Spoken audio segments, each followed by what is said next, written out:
Dia tidak ingat saat mereka membawanya pergi.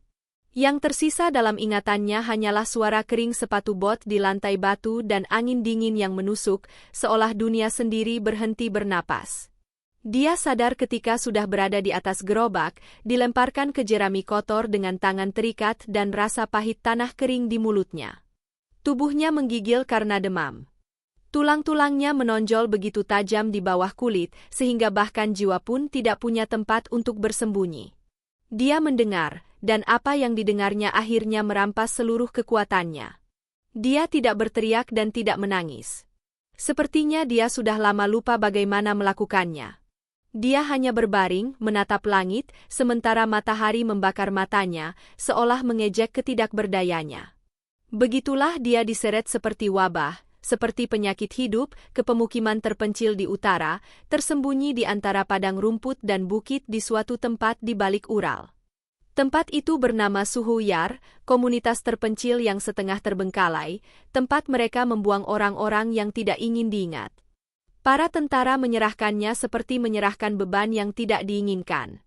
Dia, Daria Pavlovna Sokolova, putri pejabat daerah berpengaruh Pavel Sokolov, dilemparkan begitu saja seperti sampah. Kepada orang-orang yang tidak berutang apapun padanya dan yang tidak menunggunya di sini. Orang-orang mulai keluar dari rumah. Para wanita memalingkan pandangan, anak-anak bersembunyi di balik punggung, para pria menatap dengan waspada, tanpa kata-kata. Pucat, dengan kulit terbakar matahari, rambut kusut dan mata kosong, dia lebih menyerupai bayangan daripada manusia hidup. Dia ditinggalkan berdiri di tengah halaman dalam lingkaran tatapan asing. Seorang pria tua menghampirinya, kurus, dengan wajah keriput dan tatapan berat. Namanya Fyodor Petrovich, tetua setempat. Dia menatapnya lama, seolah mencoba memahami apakah ini hukuman atau kesalahan. Tapi tidak ada yang menjelaskan apa-apa. Beberapa berbisik, yang lain hanya menjauh. Mengapa ayahnya sendiri menyerahkannya ke sini? Apa yang telah dia lakukan untuk pantas mendapat ini? Pertanyaan-pertanyaan membakar dari dalam, tapi tidak menemukan jalan keluar. Dia tidak makan selama beberapa hari dan hampir berhenti merasakan lapar. Namun di tempat ini ada sesuatu yang lebih kejam daripada kamar-kamar dingin rumah asalnya, daripada penghinaan dan hukuman diam yang sudah biasa dia terima. Di sini dia bukan apa-apa. Bukan tamu, bukan tawanan, hanya ruang kosong. Dengan datangnya malam, dia dilemparkan ke rumah kecil di pinggiran, tanpa tempat tidur, tanpa cahaya, tanpa api. Kegelapan begitu pekat dan lengket. Satu-satunya suara adalah langkah kaki di balik dinding. Dan saat itulah dia pertama kali mendengar nama Stepan. Dia tinggi, berbahu lebar, dengan rambut gelap dan tatapan berat seperti batu. Dia berhenti di pintu hanya sedetik, tapi dalam detik itu dia melihat bukan belas kasihan dan bukan kebencian, melainkan sesuatu yang lain, sesuatu yang juga dia sembunyikan dalam dirinya. Dia meninggalkan sepotong roti keras di depan pintu dan pergi. Dia tidak menyentuhnya. Perutnya melilit kesakitan, tapi sesuatu di dalam dirinya menolak. Dia tidak menginginkan apapun dari tempat ini. Dia hanya ingin menghilang. Pagi harinya dia terbangun masih hidup, tapi kosong. Roti masih tergeletak di depan pintu, dan dari kejauhan di antara rumah-rumah, orang-orang kembali menatapnya. Bukan dengan rasa ingin tahu, tapi dengan penghinaan, seolah kehadirannya sendiri adalah penghinaan bagi tanah ini. Tidak ada yang tahu apa yang terjadi padanya sebelum dia dibawa ke sini. Bahkan Stepan. Dan jika ada yang tahu, mungkin bahkan tanah keras ini pun tidak akan sanggup menanggung kebenarannya. Larut malam, ketika api unggun terakhir di tengah desa padam, para tetua berkumpul. Wanita dan anak muda dilarang mendekati lingkaran batu tua. Tapi Daria mendengarkan, bersembunyi di balik dinding, dengan jantung termas ketakutan, seolah mengharapkan bahwa saat fajar dia akan lenyap begitu saja. Dia membawakan kita hadiah yang tidak layak, kata Fyodor Petrovich perlahan. Memberikan apa yang dia anggap tidak berguna. Tapi perjanjian telah terpenuhi, sanggah yang lain, lebih muda dengan suara tegang. Kita meminta sesuatu yang tidak berharga baginya. Dia memberikan putrinya. Keheningan menyelimuti, berat seperti badai. Wanita tua bungkuk yang dikenal sebagai Varvara memecahnya. Ketika seorang ayah membuang darahnya sendiri ke dalam kehampaan, itu adalah pertanda. Perbuatan seperti itu membawa sesuatu yang lebih baik tidak diganggu. Ada yang setuju, ada yang mendengus kesal. Dan kemudian seseorang berkata dengan lantang, "Ini bukan hadiah, ini provokasi." Nama Stepan disebutkan, dan untuk sesaat waktu di dalam lingkaran batu berhenti. Dia akan membayar karena melanggar sumpah, tapi akan merawatnya. Diamnya akan menjadi benang yang menahan seluruh jaring rapuh ini dari kehancuran. Daria tidak tahu apa sebenarnya yang telah dilakukan Stepan. Dia hanya tahu satu hal, sekarang dia terikat dengannya. Bukan dengan kata-kata, bukan dengan janji, tapi dengan sesuatu yang lebih kuno dan kejam, seolah takdir mereka ditusukkan ke dalam satu daging, seperti duri yang tidak bisa dicabut tanpa merobek diri sendiri sepenuhnya. Keesokan paginya bisikan mulai menyebar di desa. Para wanita berbicara setengah berbisik sambil menguleni adonan dan menggiling biji-bijian. Anak-anak muda menatap Daria seolah dia adalah kutukan yang ditakdirkan berjalan di antara yang hidup. Seorang anak laki-laki melihatnya, menangis. Ibunya menarik tangannya dengan kasar dan membisikkan sesuatu yang kasar, jahat, sebuah kata yang berarti najis. Suho Yar seolah terbelah dua.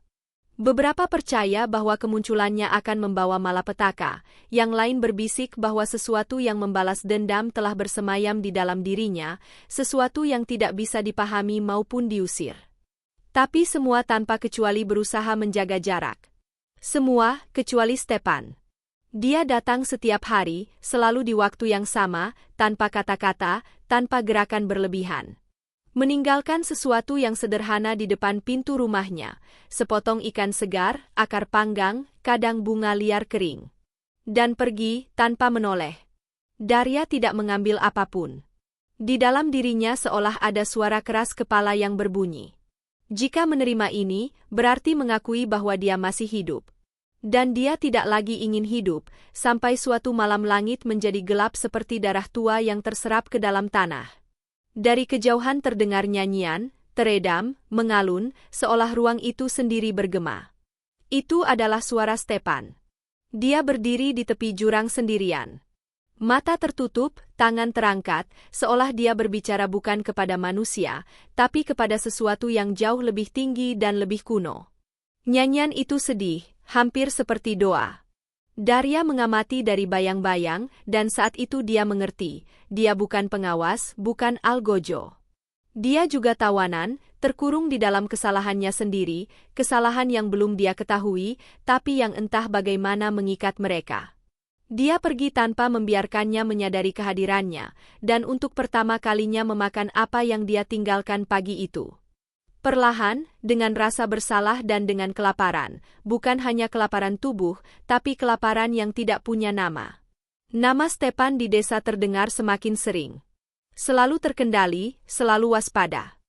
Orang-orang memalingkan pandangan saat dia lewat. Stepan adalah pria keheningan. Suatu pagi tetua Fyodor Petrovich masuk ke rumahnya. Untuk pertama kalinya sejak kedatangannya, seseorang berbicara langsung kepadanya. "Kau bukan dari sini," katanya dengan suara teredam.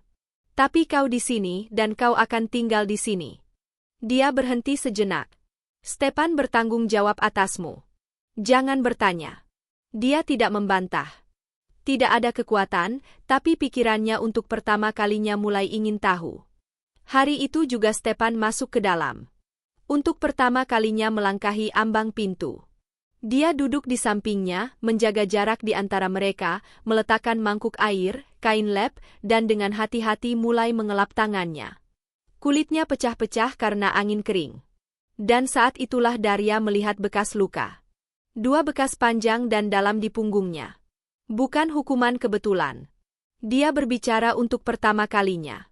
"Kau dipilih karena mereka pikir kau sudah tidak merasakan apa-apa." Suaranya pelan, serak, seolah diresapi debu dan masa lalu. "Dan kau?" tanyanya. "Apa kau merasakan?" Dia tidak menjawab, hanya menatap langsung. Dari tatapan itu, dia yang pertama memalingkan mata. Seiring waktu, kebenaran mulai tersusun dari serpihan-serpihan. Stepan menyelamatkan seseorang yang terluka, orang asing yang tersesat ke wilayah yang dijaga. melanggar larangan, menyembunyikannya, merawatnya.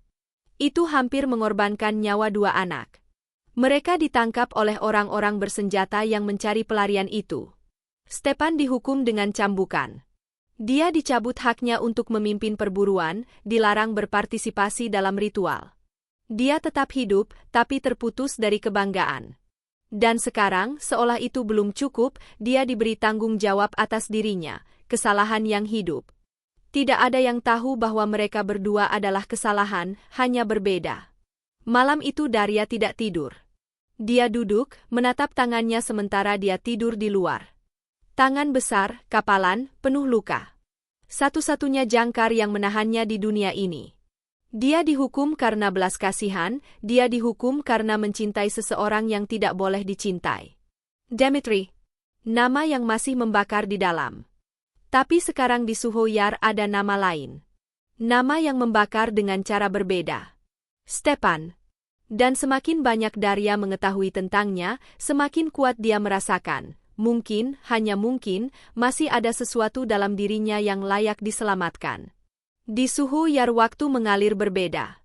Matahari terbit perlahan, tapi membakar tanpa ampun, seolah setiap fajar adalah bentuk hukuman.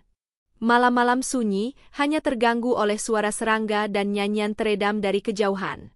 Darya mengamati melalui celah sempit rumahnya pada yang lain. Mereka hidup, makan, tertawa, berjalan tanpa alas kaki di atas tanah yang membara, seolah padang rumput keras ini adalah perpanjangan dari tubuh mereka. Baginya ini bukan rumah. Makanan terus muncul. Ikan goreng, akar rebus, irisan roti kasar, selalu ditinggalkan dengan rapi di samping selimutnya, selalu tanpa kata-kata. Semuanya dari Stepan. Tapi Darya hampir tidak makan.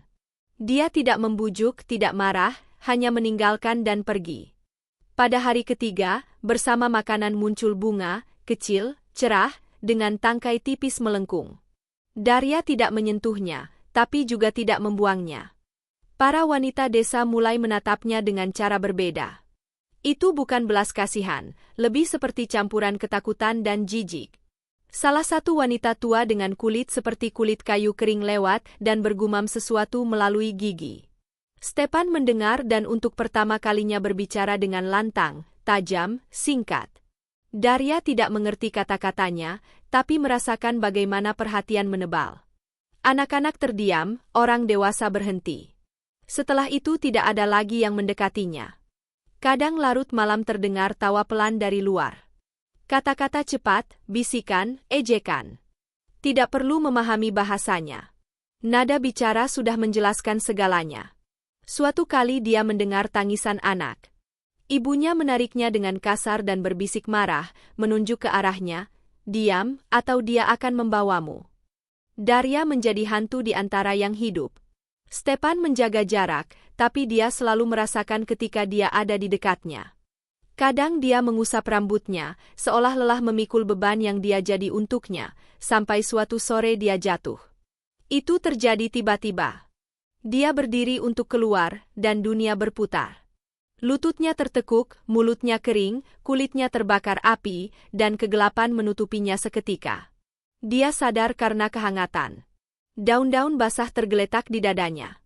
Di atasnya terdengar suara rendah dan teredam, nyanyian seperti doa. Itu Stepan. Dia membawanya jauh dari desa ke dataran tinggi, tempat angin lebih dingin dan lebih bersih. Dia berlutut di sampingnya, dengan mata tertutup, seolah meminta maaf kepada tanah itu sendiri. Darya menatapnya, lemah, bingung, dan berbisik nyaris tak terdengar. "Mengapa?" Dia membuka matanya. "Karena kau belum selesai." Kata-kata itu akan dia ingat selamanya. Dia memberikan air, dan untuk pertama kalinya dia setuju. Dia minum perlahan, hati-hati, dengan takut, tapi dia minum. Dan untuk sesaat dunia berhenti berputar. Malam itu, ketika Stepan membawanya kembali, sesuatu di dalam Darya hancur. Tidak jelas apakah karena demam, ketakutan, atau karena nama yang dia simpan seperti luka. "Dmitri." Dia jatuh ke dalam pelukannya, mulai mengigau, berteriak, menggeliat, seolah padang rumput masuk ke dalam dirinya dan merobek dari dalam. Nama itu terlepas dari bibirnya. "Dmitri." Stepan tidak menghentikannya, tidak berkata apa-apa, hanya memeluk lebih erat ke dadanya yang telanjang, sementara tubuhnya gemetar dan air mata mengalir, bercampur dengan keringat. Dia menangis, tersedak, menggeliat, seolah jiwa mencoba melarikan diri keluar. Dia membawanya lagi lebih tinggi, lebih jauh, membungkusnya dengan selimut basah dan daun-daun hangat, seolah memasukkannya ke dalam kepompong. Daria hampir tidak melihat apa-apa, tapi merasakan bau tanah, asap, kulitnya. Dan di sana, tepat di sana, hujan turun bukan dari langit. Hujan turun di dalam dirinya. Untuk pertama kalinya, dia membiarkan rasa sakit keluar. Dmitri, wajah itu, pengkhianatan itu. Dan dalam teriakan itu, dalam kehancuran itu, sesuatu di dalam dirinya perlahan mulai hidup kembali. Dia telah memberikannya tubuh, nama, dan kesetiaan, dan dia mengembalikannya kepada ayahnya, seperti masalah yang harus disingkirkan. Kebenaran ini Daria bawa dalam dirinya seperti tulang yang tersangkut di tenggorokan. Stepan mulai bernyanyi lagi. Melodi rendah dan dalam menyebar di tanah seperti getaran, seolah padang rumput meresponnya. Dia tidak mengerti kata-katanya, dan memang tidak perlu. Ini adalah perpisahan, bukan dengannya, tapi dengan apa yang pernah menahannya dari dalam. Dan tanpa menyadarinya, saat itu dia mulai melepaskan Dmitri. Ketika demam mereda dan langit di timur mulai terang, Daria membuka matanya. Stepan duduk di sampingnya, membelakanginya, menatap Cakrawala. Diam, seperti biasa. Tapi sekarang dalam keheningan itu tidak ada kekosongan. Rasa sakitnya selaras dengan rasa sakitnya. "Mengapa kau membantuku?" tanyanya pelan. Dia sedikit menolehkan kepala. Di matanya tidak ada kemarahan, tidak ada belas kasihan, ada pengenalan. "Ketika aku melihatmu," katanya, "aku melihat rasa sakitku sendiri." Dia tidak menemukan kata-kata. Kemudian dia kembali mengalihkan pandangannya ke Cakrawala dan menambahkan, "Padang rumput tidak membunuh yang terluka. Ia membunuh mereka yang berbohong tentang rasa sakit mereka." Sesuatu bergetar dalam dirinya. Untuk pertama kalinya Daria tidak merasa malu. Tidak untuk kelemahan, tidak untuk kotoran, tidak untuk tubuh yang hancur. Dia tidak memandangnya sebagai sesuatu yang rusak. Dia memandangnya sebagai yang setara. Setelah malam itu, sesuatu berubah di antara mereka. Tidak kentara, tanpa kata-kata. Orang-orang di Suhoyar masih menatap dengan waspada. Beberapa anak masih bersembunyi saat melihatnya. Para wanita terus berbisik, tapi di dalam Daria muncul napas, pelan, hati-hati. Dia kembali ke rumahnya dan mulai makan sedikit demi sedikit. Bukan karena lapar, karena keputusan. Cukup untuk tidak jatuh. Cukup untuk tetap di sini. Stepan datang setiap hari, selalu dengan sesuatu di tangannya. Kadang hanya meninggalkan dan pergi, tapi seiring waktu dia mulai berlama-lama. Duduk di depan pintu dan berbicara singkat, sedikit, hampir tidak ada apa-apa.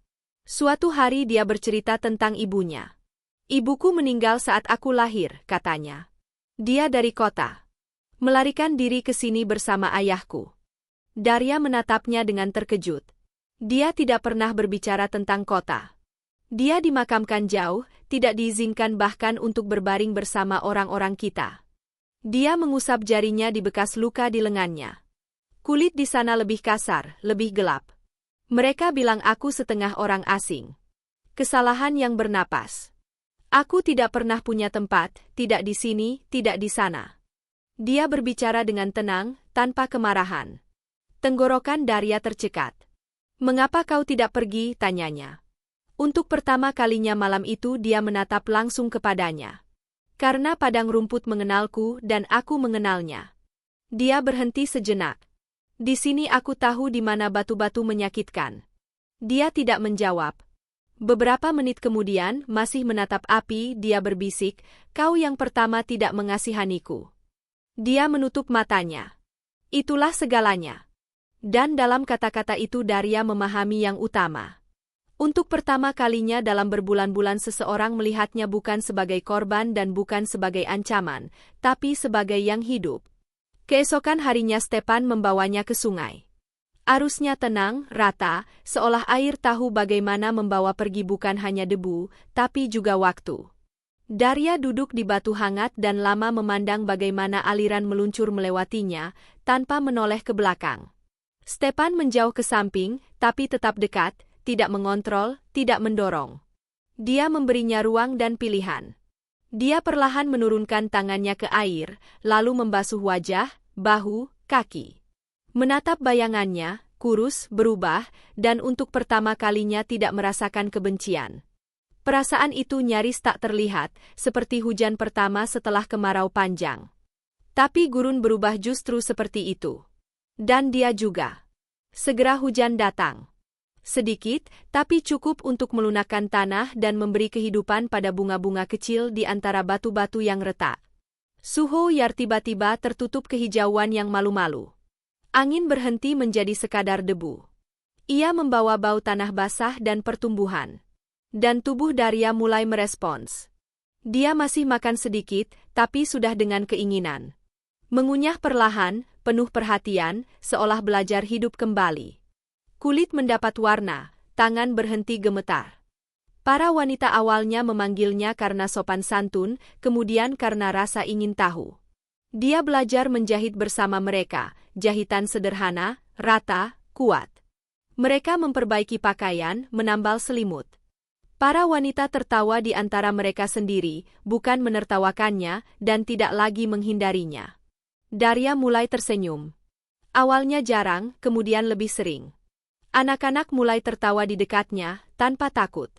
Dan malam itu, ketika dia menari bersama mereka saat matahari terbenam, Daria menyadari, kakinya tidak lagi terpaku ke tanah. Dia bukan lagi beban berat bagi tempat ini. Suatu hari, kembali dari sungai, dia mengulurkan benda kecil kepadanya, batu yang dibakar, diukir dengan tangan. Sosok wanita, sederhana tapi hidup dengan perut bulat. "Ini kau," katanya. Daria membeku. Batu itu tergeletak di telapak tangannya dengan berat, seperti sesuatu yang berharga. "Tapi aku masih hancur," bisiknya. "Tidak," jawab Stepan dengan tenang. "Sekarang kau tanah liat segar." Ia bisa menerima bentuk apapun. Dia tidak meyakinkannya, dia hanya menunjukkan bagaimana dia melihat. Dan tepat saat itulah dia merasakan kehangatan di dada. Bukan rasa sakit, bukan ketakutan, tapi keinginan. Bukan hanya keinginan tubuh, tapi yang dalam, manusiawi, untuk dilihat. Dan dia ada dalam tatapannya. Malam itu Daria berbaring di atas kulit binatang sendirian. Tubuh bukan lagi medan perang.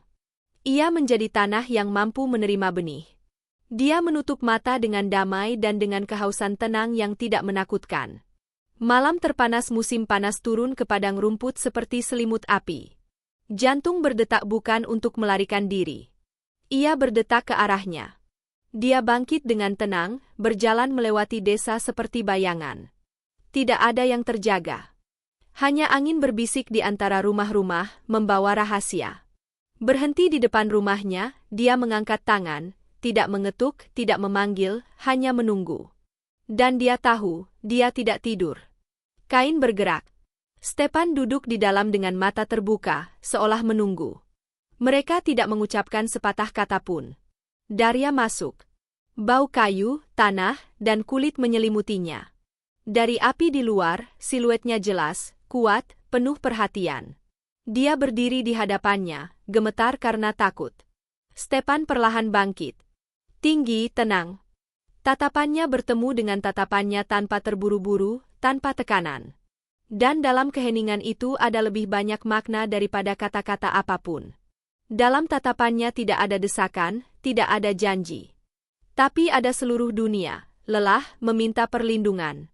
Daria melangkah, lalu melangkah lagi. Stepan tidak bergerak. Dia menunggu, seolah gerakannya adalah bagian dari ritual. Dan memang begitu. Dia menyentuh wajahnya dengan kedua tangan. Rambut hangat jatuh di bahu. Dia memegang pergelangannya dengan kuat tapi hati-hati. Begitulah orang memegang bukan sesuatu yang ingin ditahan, tapi sesuatu yang takut dirusak. Dan di antara mereka terjadi apa yang tidak membutuhkan kata-kata. Ciuman mereka bukan kilatan, itu adalah kepulangan. Jembatan antara dua rasa sakit, antara dua orang yang terlalu lama tidak punya hak untuk hidup. Dalam keheningan, dalam panas malam padang rumput, mereka menemukan satu sama lain, tanpa terburu-buru, tanpa tuntutan, dengan hormat. Dalam tatapannya Daria melihat bukan keinginan untuk memiliki, tapi pengakuan. Dan malam itu dunia seolah berhenti untuk membiarkan dua hati yang lelah beristirahat. Ketika dia terbangun beberapa jam kemudian, matahari belum terbit. Dia berbaring dengan kepala di dadanya, dan di dalam dirinya sudah ada cahaya. Hidup di suhu yang berhenti menjadi hukuman. Pagi menjadi berbeda. Daria bangun pagi, mencuci muka di sungai, makan bersama para wanita, tersenyum pada anak-anak, mengumpulkan bunga dengan gadis-gadis kecil. Dia dan Stepan tidak membicarakan apa yang terjadi di antara mereka, tapi tanah tahu. Bisikan mereda, tatapan melembut. Beberapa bahkan tersenyum saat dia lewat. Stepan berjalan di sampingnya, bukan sebagai pelindung, tapi sebagai yang setara. Tapi ini tidak berlangsung lama. Di pagi terdingin bulan itu, seorang utusan tiba di Suhoyar. Dia berkuda, mengenakan jaket kulit dengan sepatu bot tertutup debu jalan. Di bahunya tersulam lambang administrasi daerah, milik ayah Daria. Tubuhnya membeku begitu dia melihat segel itu. Utusan menyerahkan amplop tersegel kepada tetua Fyodor Petrovich. Stepan berdiri di sampingnya saat surat dibacakan dengan lantang. Tidak ada yang menatapnya, tapi bencana sudah di sini. Daria, kata tetua dengan suara teredam. Ayahmu menuntut kau segera kembali ke kota. Dunia bergoyang. Mengapa? Tanyanya. Suaranya lemah tapi tegas. Tetua ragu-ragu. Dia tahu kau masih hidup. Bahwa kau sudah pulih. Dia menelan ludah. Seorang pria berpengaruh melihat potretmu. Ingin menikah. Katanya dia memaafkan. Kata memaafkan membuatnya mual. Aku tidak akan kembali, kata Daria. Itu bukan keputusanmu, jawab utusan dengan dingin. Kau milik ayahmu. Dan sekarang bagian dari aliansi politik. Stepan mengangkat kepalanya. Daria tidak pernah melihat tatapan seperti itu padanya. Tenang, dingin, berbahaya. Dia bukan milik siapapun, katanya dengan keras. Utusan meletakkan tangan di senjatanya. Para pejuang desa melangkah lebih dekat. Ketegangan membelah udara, tapi tetua turun tangan. Ikatan darah tidak diselesaikan dengan kekerasan. Kemudian Stepan membawa Daria ke rumahnya. Setiap langkah terasa seperti jatuh. Rasa sakit di dalam lebih kuat dari saat dia nyaris tidak bisa berdiri. Mereka ingin mengurungku lagi, katanya tanpa menatapnya. Kau menyembuhkanku, dan sekarang mereka ingin menjadikanku pajangan. Stepan diam. Dan keheningan itu menyakitkan. Katakan sesuatu, bisiknya. Dia menatapnya. Di matanya ada ketidakpastian, untuk pertama kalinya. Jika aku berjuang untukmu, katanya pelan, desa akan berpaling dariku. Jika tidak, hatiku akan mati. Dia menangis seperti anak kecil, dan untuk pertama kalinya dia tidak tahu bagaimana melindunginya, karena pilihan itu menyakiti mereka berdua. Pagi itu suram. Desa bergolak dalam keheningan. Para tetua berdebat. Beberapa mengatakan menahannya berarti melanggar perjanjian dengan penguasa. Yang lain mengatakan Stepan telah kehilangan akal sehat dengan terlibat dengan orang asing. Tidak ada yang memahami yang utama. Daria bukan beban, dia adalah manusia.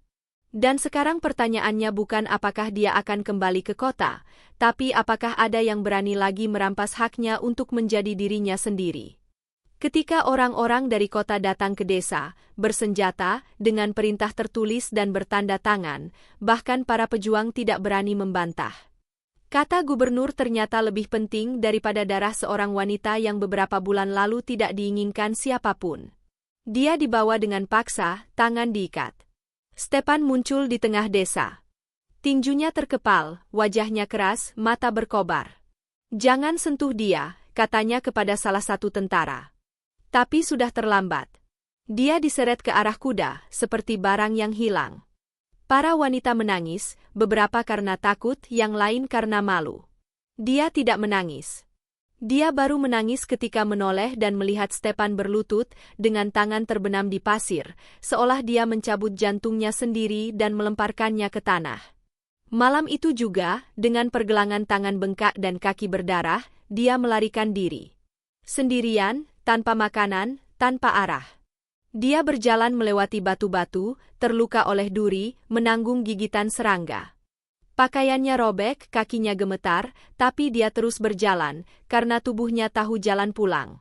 Setelah 2 hari, jatuh di tanah yang membara dengan bibir pecah-pecah dan napas berat, dia membiarkan kehidupan meninggalkan matanya. Dan kemudian dia merasakan pelukan, kuat, hangat, dapat diandalkan. Itu Stepan. Dia menemukannya, bahkan tanpa tahu kemana dia pergi. Baunya, rasa sakitnya, dan ketidakhadirannya berbicara lebih keras dari angin. Dia kembali menggendongnya dengan tangan ke desa. Para tetua terkejut dan terdiam. Yang paling tua di antara mereka menangis saat melihatnya. Dia kembali demi kita, katanya, dan kita tidak bisa melindunginya. Hari itu didirikan gubuk baru, bukan sebagai hukuman, tapi sebagai tanda persatuan. Dan di tanah tempat dia pernah dianggap kesalahan, dia diberkati. Beberapa bulan kemudian, seorang gadis kecil lahir, putri yang seolah dibawa angin sendiri, dengan rambut keemasan ayahnya dan mata sedih paling indah ibunya. Terkadang kekuatan sejati bukan dalam melawan dunia, tapi dalam tetap manusiawi dan sabar, bahkan ketika segalanya tampak melawanmu.